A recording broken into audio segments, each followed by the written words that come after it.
Hey, just because your cup is running over doesn't mean you want that to happen to everybody else around you. Hi, my name is Dan Harr. Hey, listen, I brought this cup of coffee here and a bottle of water to as a little demonstration for communication. Now, let's say that this cup is all of my space for communication, and right now in this cup I have coffee. It's a pretty full cup, and you want to share with me your new Crystal Geyser distributorship that you've just gotten involved with. And so we get together with the purpose for you of doing that and purpose for me to communicate what's in my space. And I learned this really well from my pastor because he's very good at doing this. As he gets together, and here's how the effective communication works.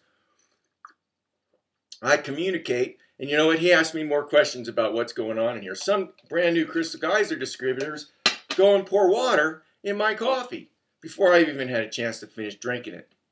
And so, here's what he really is the best, most effective way to get your Crystal Geyser into my space is to what the pastor does and what great listeners do, great communicators do, is they ask questions to make sure that they get this cup empty.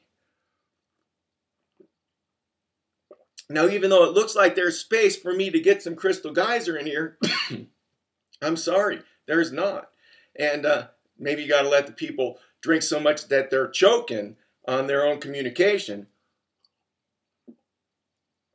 But you got to keep asking questions.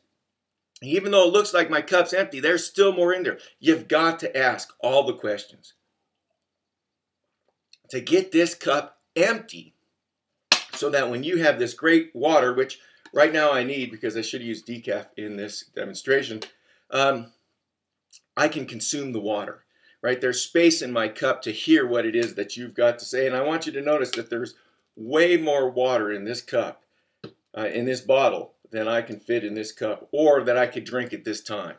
And so that's part of the communication process. If you want to be effective at getting your Crystal Geyser into the coffee cups of other people, you might want to try this little trick. Here's my rule of thumb. When I take someone out for coffee, I make sure that their cup is empty, figuratively and literally, before I start to bring that into them, what it is that I'd like to communicate to them. So hope this tip helped you, and I hope you have a great day. And if you ever do a demonstration like this, use decaf.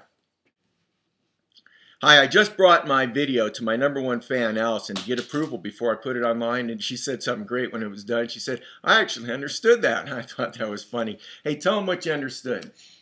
Well, I have commitments, a lot of them, and so if you were to come to me and say, there's this really cool dance and singing group in Chico, I would say, I've got so many commitments, I can't do it. So once I've completed the time that I have to commit those things, then it's time to come to me and say, here's a dancing and singing group. Do you want to do your dancing separately and your singing separately, or do you want to do them together while you can learn together? So that's what it meant to me. Well, I appreciate that so much, Allison, and it's great. I'm glad this information helps her. I hope it helps you too. Have a great day. I love you, Daddy.